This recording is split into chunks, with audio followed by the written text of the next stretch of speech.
Hello everyone. तो आज हम पढ़ेंगे जापान के इतिहास के बारे में। जापान को हम उगते सूरज का देश के नाम से भी जानते हैं। 19वीं सदी तक जापान एक अज्ञात देश के रूप में रहा। इसका कोई विशेष महत्व देश के रूप में ज्ञात नहीं होता है। आज वह एक शक्तिशाली अर्थव्यवस्था के वाला देश है। जापान एक द्वीप समूह था और प्रशांत महासागर में एशिया के उत्तरी पूर्वी छोर पर स्थित है। द्वीप समूह को एशिया से अलग करने वाले सागर को जापान सागर के नाम से जानते हैं। इसमें 4 बड़े और 50 छोटे छोटे द्वीप हैं। यहाँ सबसे ज़्यादा भूकंप आते हैं और माउंट फ्यूजियामा वहाँ की एक प्रसिद्ध निशानी है। यहाँ राजतंत्र आज भी है, गणतंत्र भी है, लेकिन राजतंत्र आज भी जिंदा है। यहाँ कन्फ्यूशियस बौद्ध और शिंतो धर्म मानने वाले लोग हैं और कुछ बहुत से लोग ईसाई धर्म को भी मानते हैं।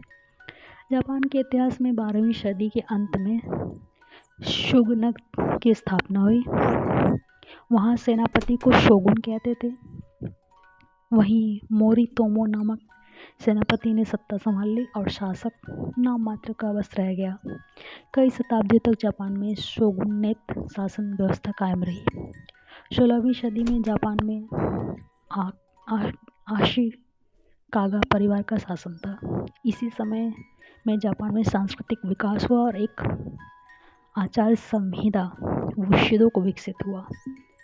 और वहाँ की फूलों की सज्जा, इसको इकेबाना नाम से जानते हैं, जो कि आज भी प्रसिद्ध है। तोकुगावा शोगुनात 1603 से लेकर 1867।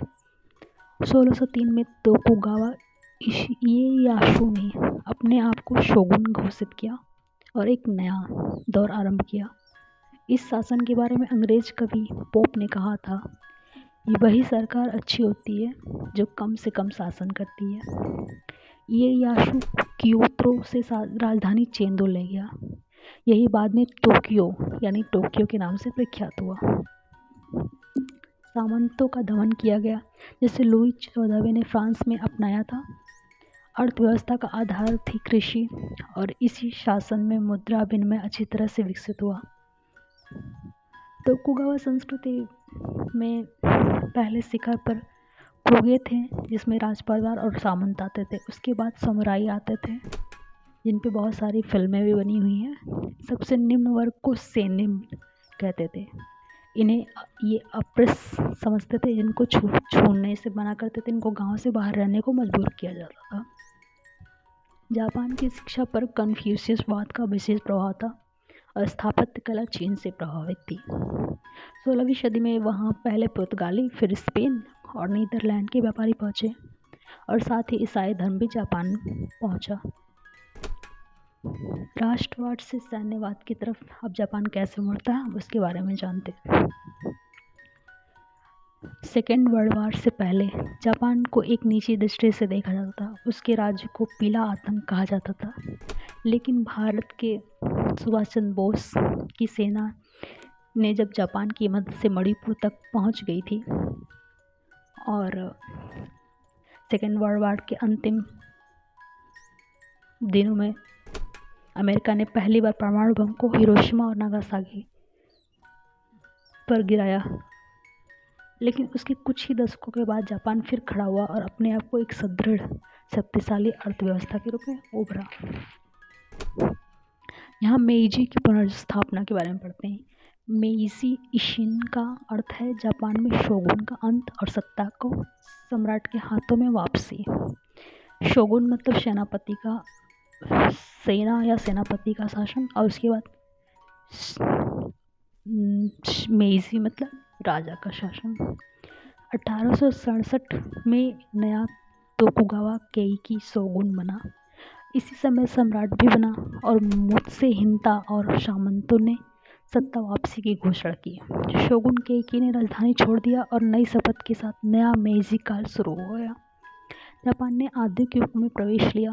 1889 में मेइजी संविधान घोषित हुआ। 1870 में उद्योग के लिए एक विभाग भी बनाया गया और रेलवे आदि बिछाए जाने लगे। 25 वर्षों में जापान का सामंतवाद से पूंजीवादीकरण हो गया। जापान ने 19वीं सदी में प्राथमिक शिक्षा को अनिवार्य कर दिया और साक्षरता 95% तक पहुंच गई। ऐसा दुनिया में और कहीं नहीं था और पश्चिमीकरण को पूरी तरह से जापान ने अपना लिया। जापान का अंतर्राष्ट्रीयकरण स्थापना 1894 में जापान में चीन को परास्त किया था। 1902 में ब्रिटेन के साथ संधि हुई जिसमें जापान की शक्ति को मान्यता मिल गई थी। 1905 में जापान ने रूस को हरा दिया था जिसे उसे दैत्यहंता करार दिया गया था। 1910 में उसने कोरिया पर अधिकार कर लिया था। मंचूरिया पर अधिकार करके उसने चीन को 21 भागों में मांगों की घोषणा पर संधि की थी जिसे एशियाई मोनरो सिद्धांत की घोषणा भी बोलते हैं। जर्मनी, इटली और जापान ने संधि कर ली और बर्लिन, रोम, इटली और टोक्यो धुरी राष्ट्र बन करके सेकेंड वर्ल्ड वॉर में युद्ध किए थे। जापान ने चीन के कुछ हिस्सों को जीतने के साथ ही अंडमान और इम्फाल तक भी पहुंच गया था, लेकिन हुए परमाणु हमले के बाद से जापान पूरी तरह से शांत हो गया। उसकी बहुत सारी जनधन की हानि हुई, लेकिन उसने फिर से बहुत कठिन परिश्रम करके अपने देश को एक शक्तिशाली अर्थव्यवस्था और फास्टेस्ट विकसित देशों में शामिल कर लिया। उसके साथ साथ वहाँ के एशिया के देश जैसे कि चीन, कोरिया और ताइवान भी अपने आप को विकसित करके आगे बढ़ रहे हैं। तो ये था जापान के इतिहास के बारे में एक छोटी सी फैक्ट्स। आशा करती हूँ आपको अच्छा लगा होगा।